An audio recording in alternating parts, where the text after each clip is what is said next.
at least we're going to read the scripture in English.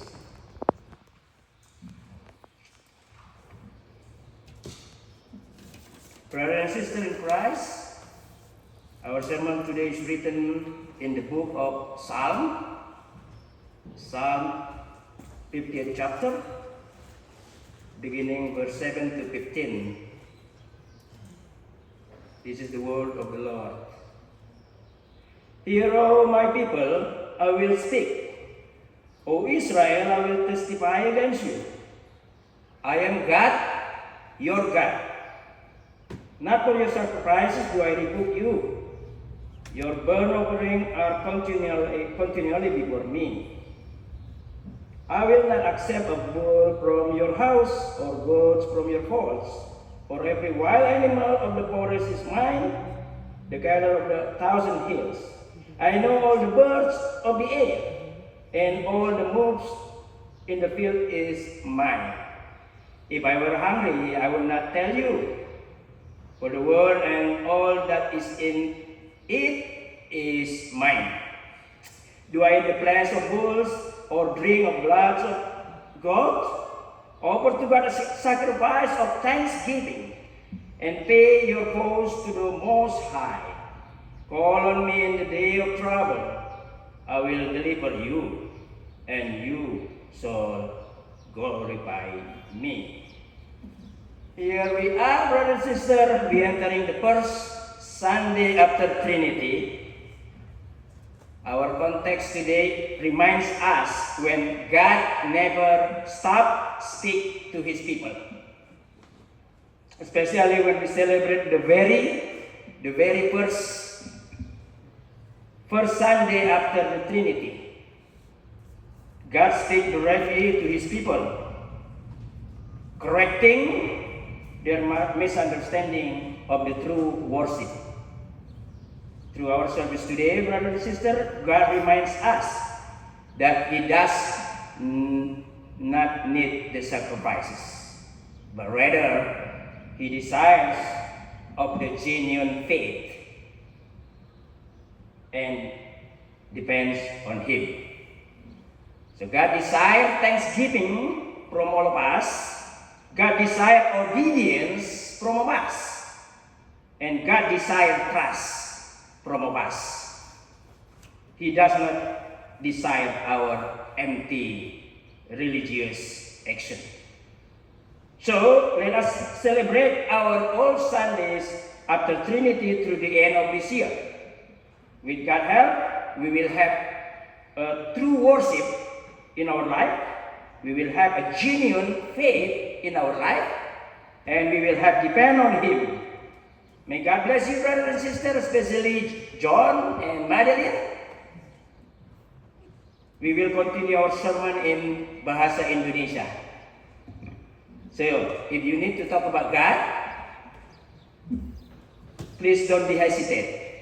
Right? You can call us, call me, call everybody, call elders. We're always happy to talk about God. So now, let us continue our sermon in Bahasa Indonesia.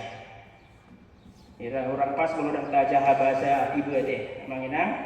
Maka izinkan saya akan membacanya kembali buat kita. Firman Tuhan yang tertulis di dalam Kitab Mazmur. Kitab Mazmur 50 ayatnya yang ke-7 sampai dengan yang ke-15. Demikian firman Tuhan, saya akan membacanya untuk kita semua. Mari kita mengikutinya di dalam hati kita. Sembari kita mengingat bahwa Mazmur ini ditulis oleh Asaf. Asaf adalah seorang pemimpin penyanyi di Temple of God. Dia adalah salah seorang suku Lewi. Enggak saja hanya pemimpin penyanyi, dia punya penglihatan, dan juga Tuhan memakai dia untuk menyampaikan prophetic voice bagi bangsa Israel yang tentunya saat ini nyampe atau sampai kepada kita.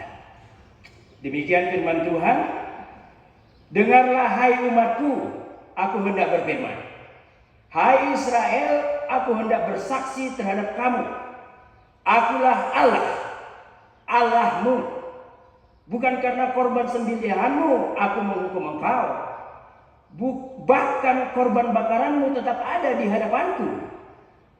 Tidak usah aku mengambil lembu dari rumahmu atau kambing jantan dari kandangmu. Sebab punyakulah segala binatang hutan dan beribu-ribu hewan di gunung. Aku kenal segala burung di udara, dan apa yang bergerak di padang adalah dalam kuasaku. Jika aku lapar, tidak usah kukatakan kepadamu, sebab punyakulah dunia dan segala isinya. Daging lembu jantankah aku makan? Atau darah kambing jantankah aku minum? Persembahkanlah syukur sebagai korban kepada Allah, dan bayarlah nazarmu kepada Yang Maha Tinggi. Berserulah kepadaku pada waktu kesesakan. Aku akan meluputkan engkau, dan engkau memuliakan aku. Demikian firman Tuhan Amanginang. Setiap kali kita memasuki atau mengikat satu perjanjian, apakah itu perjanjian kerja atau perjanjian sewa menyewa atau perjanjian jual beli atau katakanlah perjanjian nikah, maka kedua belah pihak harus melakukan apa yang telah dijanjikan, harus melaksanakan apa yang telah mereka sepakati.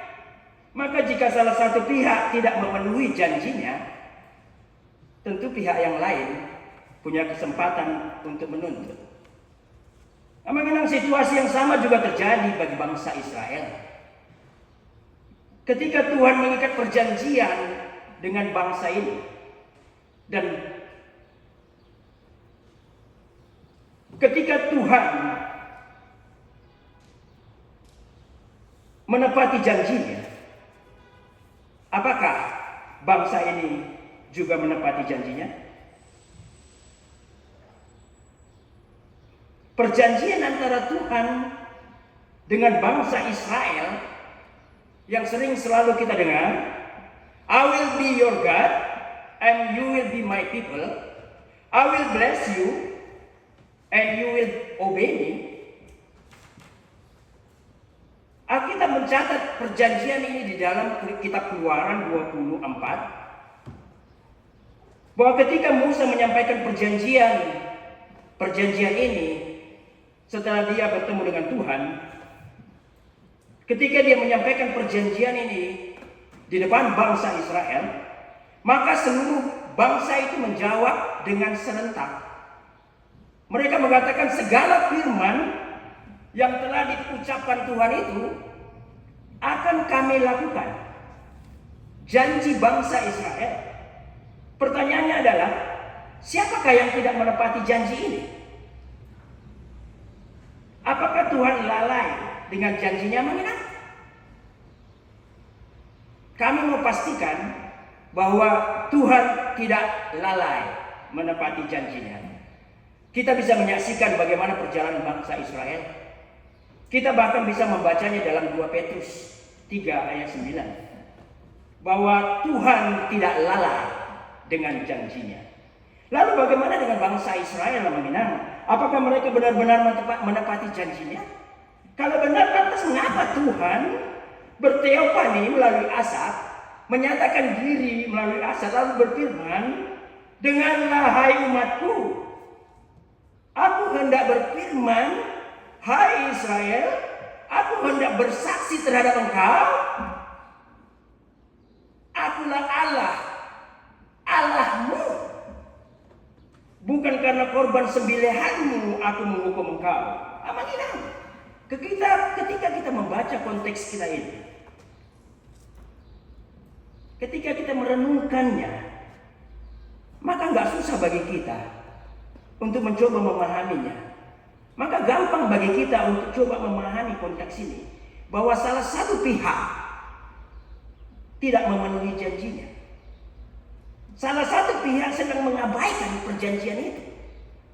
Perjanjian yang telah mereka ikat. Perjanjian yang telah mereka sepakati bersama. Kita akan sangat mudah untuk memahami bahwa bangsa Israel tidak memenuhi janjinya.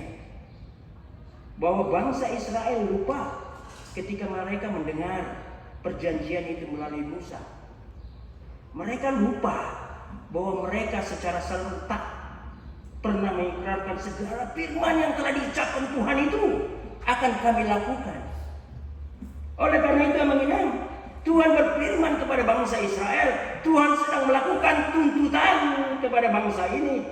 Setelah apa yang Tuhan lakukan terhadap bangsa ini, Tuhan menepati janjinya dan membebaskan dan melindungi bangsa ini dari perbudakan mereka di tanah Mesir, menuntun mereka di padang gurun menuju Kanaan. Tuhan dengan setia berjalan dengan mereka. Dia nyatakan dirinya melalui tian api awan. Dia turunkan makanan yang kita kenal sebagai manna dari surga, supaya bangsa ini tidak kelaparan namanya. 40 tahun mereka menempuh perjalanan di padang gurun, Tuhan tidak pernah meninggalkannya. Tuhan menggenapi janjinya untuk memberikan mereka bahkan tanah Kanaan. Tuhan menggenapi janjinya untuk menjadikan bahkan bangsa ini menjadi bangsa yang besar. Tuhan tidak lalai menepati janjinya Baginda. Tetapi bangsa Israel tidak dengan sungguh-sungguh melaksanakan janjinya. Bangsa ini hanya melakukan ritual keagamaan semata.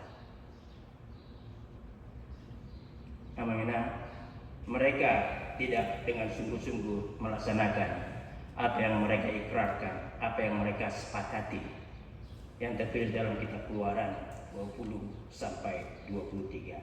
Mereka lupa dengan hukum Taurat yang mereka telah sepakati, yang menghina. Maka syukur kepada Allah ketika mengguru kita tiap-tiap minggu menyampaikan hukum Taurat kepada kita, supaya setiap ibadah kita boleh diingatkan bahwa perjanjian itu pernah ada. Perjanjian itu ada dan telah diikrarkan oleh Bapa leluhur kita. Menginang bangsa itu lupa ketika Musa merespon dengan serentak. Kelihatannya agak ironis menginang. Mungkin bangsa ini, kalau kita melakukan semacam hermeneutic imagination like that, coba kita membayangkan ketika Tuhan berbicara bagi bangsa ini, agak ironis. Mungkin bangsa ini agak komplain dalam hatinya. Mungkin sebagian dari mereka menggerutu seperti yang selalu mereka lakukan. Mungkin sebagian dari mereka bilang, agak lain ku tengok Tuhan ini. Udah kami kasih korban sembelihan, bahkan kami bakar korban itu di depannya. Entah apa lagi yang mau dituntutnya. Sepertinya bangsa ini benar-benar lupa atau pura-pura lupa.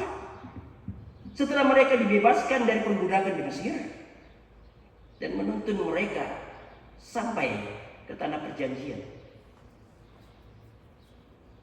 Mengenang ada satu cerita, katakanlah semacam ilustrasi untuk kita. Cerita singkat, nggak nyampe setengah jam, trust me. Ada satu keluarga mengenang. Satu keluarga ini mempunyai seorang anak. Tentu anak ini betul-betul dikasihi mereka, keluarga ini. Hampir bisa kita pastikan bahwa apapun akan dilakukan kedua orang tua ini atau keluarga ini kepada anaknya. Mungkin cerita ini agak mirip, agak lain ya, agak mirip dengan perumpamaan tentang anak yang hilang di Injil Lukas. Ada ingat ya Injil Lukas ya 15. Orang tua ini selalu memberikan uang jajan kepada anaknya.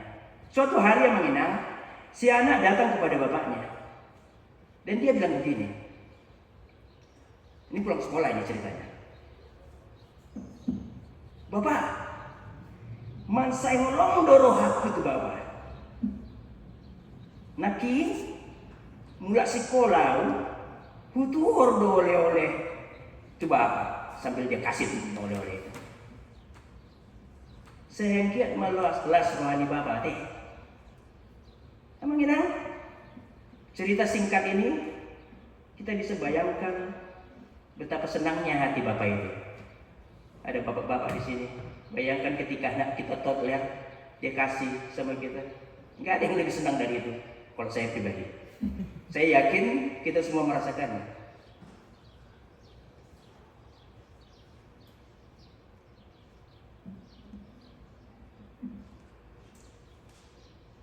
Siapa sih yang nggak senang ya kalau anaknya ngasih pemberian gitu?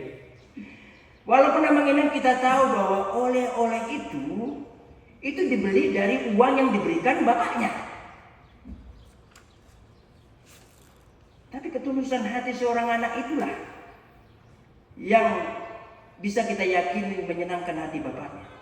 Rasa syukur yang tulus dan murni yang tidak neko-neko dari anaknya itulah yang mampu menyenangkan hati bapaknya.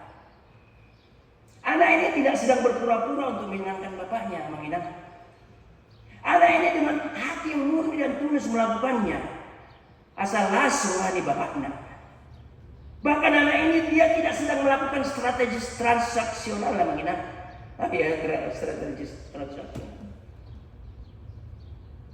Ketika dia mempersembahkan oleh-oleh itu kepada bapaknya. Menginap. Inilah yang hilang dari bangsa Israel. Hati yang murni, hati yang tulus, hati yang mau benar-benar bersyukur pada Allah. The Israelites had lost their genuine heart of worship, Amanina. They had lost their genuine faith. Yes, they gave lots of amount of the animal sacrificing, offering to God. But they forgot to offer a sacrifice of thanksgiving. Ya, bangsa ini memberikan korban bakaran yang melimpah-limpah. Lembu, sapi, kambing, you name it. Dia berikan semua. Bahkan bagi yang secara keuangan kurang mampu, mereka bawa itu burung-burung untuk dipersembahkan kepada Tuhan. Namun mereka lupa bahwa apa yang mereka bawa itu semuanya berasal dari Tuhan. Mereka lupa bahwa Tuhanlah yang mempunyai segala binatang yang mereka korbankan itu. Tuhanlah yang mempunyai segala hewan di udara, di darat, bahkan di laut. Mereka lupa bahwa Tuhan yang mereka sembah dan Tuhan yang layak menerima ucapan syukur yang tulus dan murni. Yang datang dari lubuk hati yang paling dalam. Bukan sekedar korban sembelihan. Bukan sekedar korban bakaran. Bangsa ini lupa mengingat bahwa Tuhan adalah Tuhan yang omnisien. Tuhan yang maha tahu. Dia tahu setiap motivasi yang ada dari setiap pemilihan umatnya. Itulah makanya Tuhan berbicara dengan keras kepada bangsa ini, menyampaikan kekecewaannya yang sangat mendalam kepada bangsa ini. Jika aku lapar, tidak usah kukatakan kepadamu, sebab punya akulah dunia dan segala isinya. Luar biasa kalau udah Tuhan kita ngomong kayak gitu. Bapak kita ngomong kayak gitu aja. Tuhan kita ngomong kayak gitu. Bangsa ini lupa bahwa dunia dan segala isinya diciptakan Tuhan.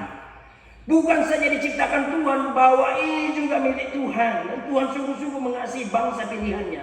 Itulah makanya dia berbicara dengan keras, menyenang. Dia pakai pemazmur Azab yang punya penglihatan, yang sehari-hari dia berada di bait Allah. Ya tentu dia juga melihat bagaimana perilaku bangsa itu. Tuhan sungguh-sungguh mengasihi bangsanya. Dia mengasihi bangsa yang telah dipilihnya. Itulah makanya dia mengingatkan kembali My people, akulah Allah. Allah yang tidak saja menciptakan dunia ini, tapi Allah yang memiliki dunia ini dan segala isinya. It's very clear and bold. Itulah sebabnya Tuhan bertiupannya menginang. Tuhan menyatakan dirinya sebagai hakim agung untuk menuntut keadilan dari umatnya, agar kembali kepada perjanjian yang telah disepakati, agar kembali dalam motivasi penyembahan yang benar. Tidak sekedar ritual agama, tidak sekedar rutinitas belaka, tidak dengan motivasi yang salah menginang, bahkan tidak dengan motivasi transaksional. Kalau aku kasih $1, Tuhan kasih $3. Kalau aku kasih $5, dia kasih $15. Maka aku kasihlah $100 biar aku dapat $300. Isi.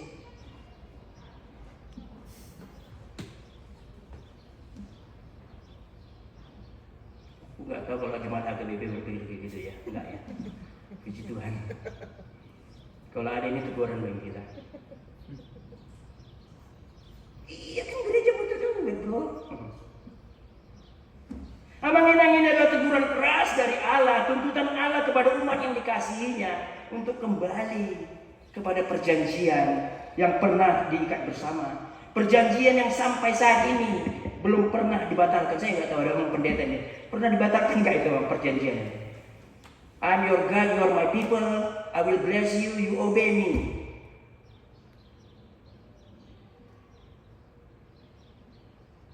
Mengenang kembali ke cerita anak tadi. Cerita anak yang memberikan oleh-oleh kepada bapaknya.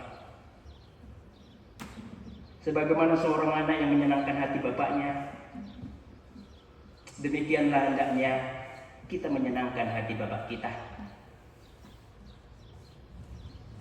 Bapak kita di dunia ini, terlebih bapak kita di surga kan?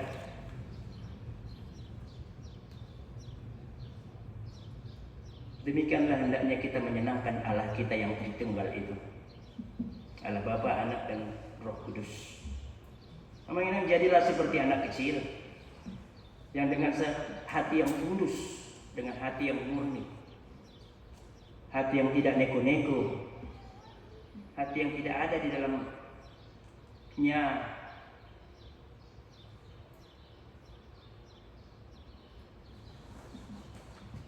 pemikiran ketika ku beri satu, bapakku beri dua.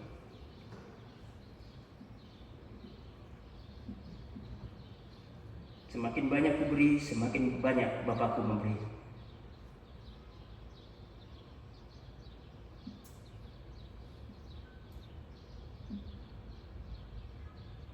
Tapi kita tahu si anak kecil itu, dia memberikan oleh-oleh kepada bapaknya. Dia memberikan pemberian kepada bapaknya dengan rasa syukur, with thanksgiving. Karena dia benar-benar merasakan bagaimana kasih sayang bapaknya terhadap dia. Mengenang dalam Injil Matius 18, Tuhan Yesus juga berkata, sesungguhnya jika kamu tidak bertobat dan menjadi seperti anak kecil ini, kamu tidak akan masuk ke dalam kerajaan surga. Lalu Tuhan Yesus melanjutkan dalam Injil yang sama. Sedangkan barang siapa merendahkan diri dan menjadi seperti anak kecil ini, dan dialah yang terbesar dalam kerajaan surga. Amanginam, dalam realita kehidupan kita, sering dengan berjalannya waktu, si anak itu pun makin besar, perjalanan kehidupannya pun semakin panjang, perjumpaannya pun dengan dunia luar semakin meluas. Hal ini mungkin dapat mempengaruhi hubungannya dengan bapaknya. Si anak pun semakin jarang berinteraksi dengan bapaknya. Ketergantungannya dengan bapaknya pun semakin pudar. Dia sudah besar mengenang, sudah wisuda, maka si anak pun merasa lebih bijak dari bapaknya. Maka dalam situasi inilah sang bapak akan selalu mengingatkan anaknya untuk mengembalikan hubungan yang mesra yang pernah ada itu. Hubungan orang tua dan anak, orang tua yang selalu melindungi anaknya, dan anak yang selalu tergantung kepada orang tuanya. Maka acap kali sang bapak selalu berbicara kepada anaknya, bahkan menegur anaknya yang dikasihinya. My son, or of course my daughter, you still my baby, and you always my baby. I'm always your daddy. I always say that to my son Matthew, right?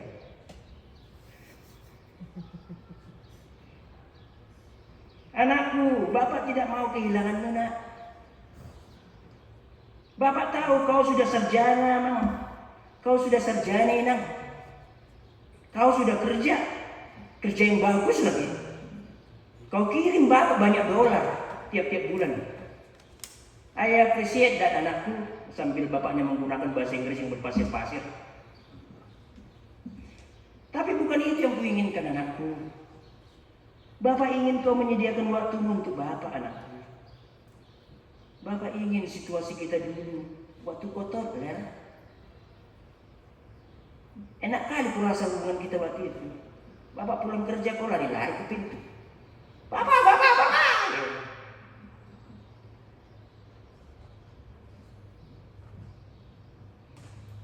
Anakku, Bapak sungguh mengasihimu, nak.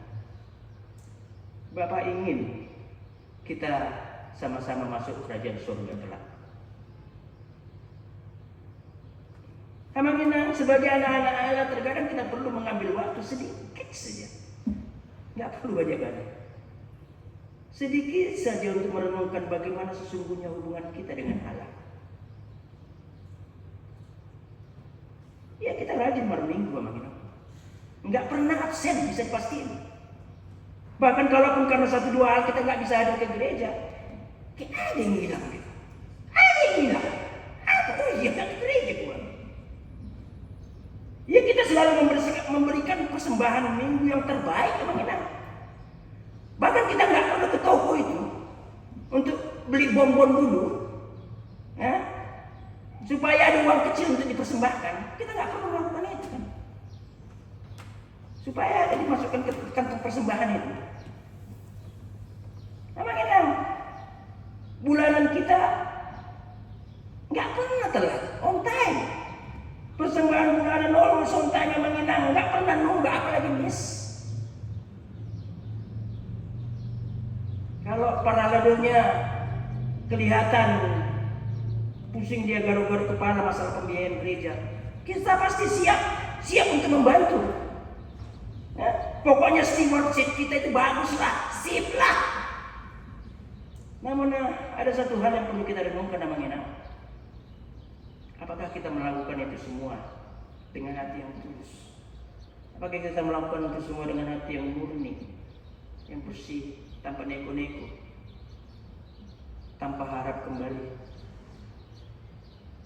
Apa sesungguhnya motivasi kita? Apakah kita memberikan persembahan kita itu? Motivasi apa yang sedang berkembang di hati kita? Ketika kita punya talenta mengenang, kita persembahkan itu.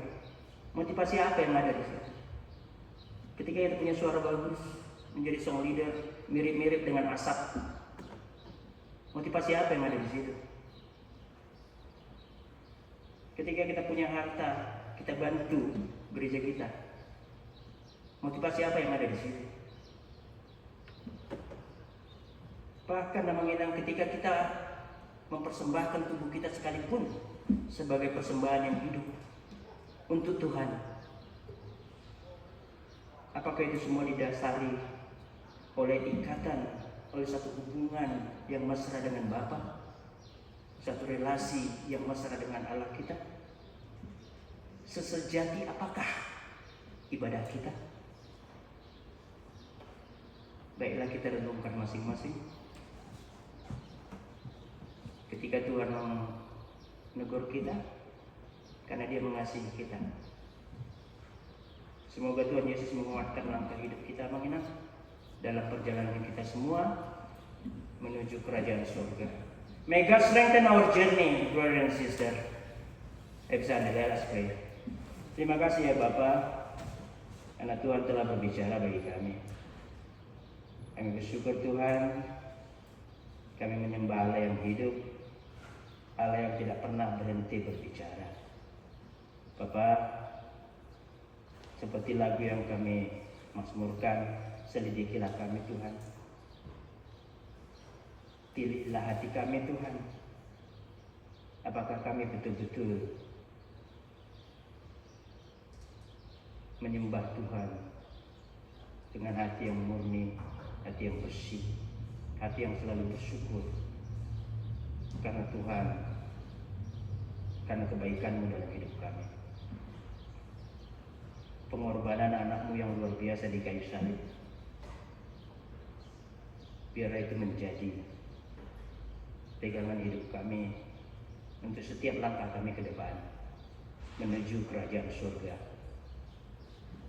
Peliharalah hidup kami Tuhan, kuatkanlah kami, dan pakailah kami juga sebagai perpanjangan tangan Tuhan dan lidah Tuhan untuk menguatkan sesama kami, supaya kami boleh bersama-sama berjalan menuju kerajaan surga yang Tuhan telah sediakan. Terima kasih Bapa, dalam Yesus Kristus kami bersyukur. Amin. Menginap kita akan memberikan persembahan kita. Berikanlah itu dengan hati yang bersyukur kepada Allah sembari kita menyanyikan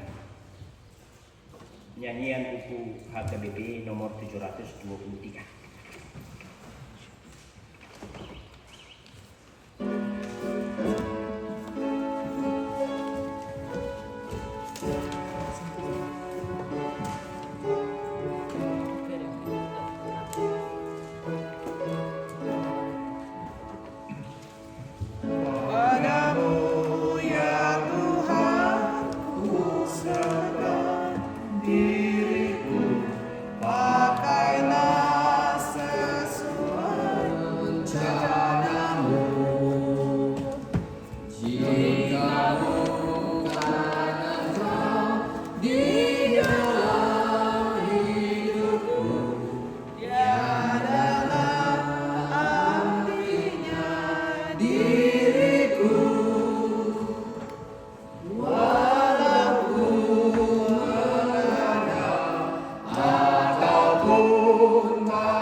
Marilah kita berdoa untuk menyerahkan persembahan kita kepada Tuhan.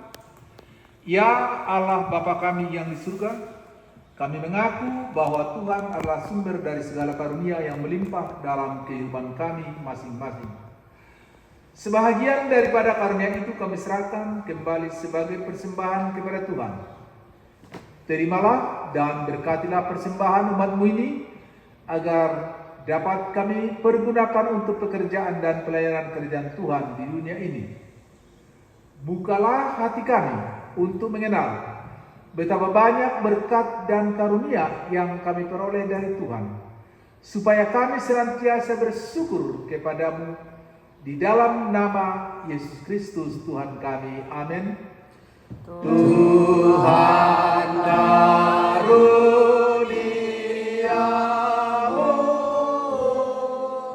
roh dan jiwaku semua, nyawa juga hidupku, harta milikku semua, ku serahkan padamu untuk selama-lamanya. Bapa kami yang di surga, dikuduskanlah namamu, datanglah kerajaanmu, jadilah kehendak-Mu di bumi seperti di surga. Berikanlah kami pada hari ini makanan kami yang secukupnya, dan ampunilah kami akan kesalahan kami, seperti kami juga telah mengampuni orang yang bersalah kepada kami. Dan janganlah membawa kami ke dalam pencobaan, tetapi lepaskanlah kami daripada yang jahat. Engkau punya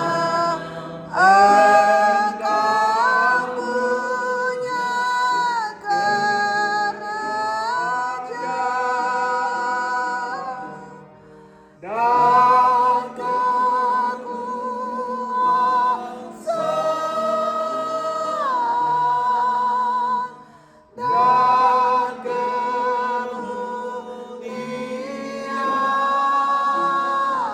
kemuliaan sampai selama-lamanya.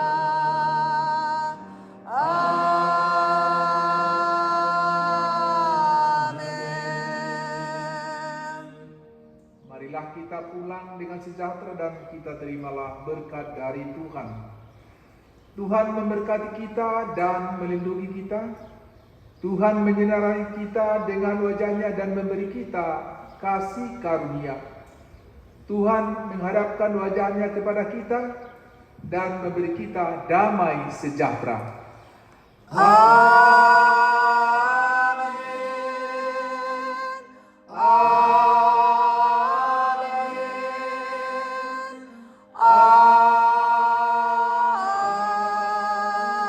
Amin.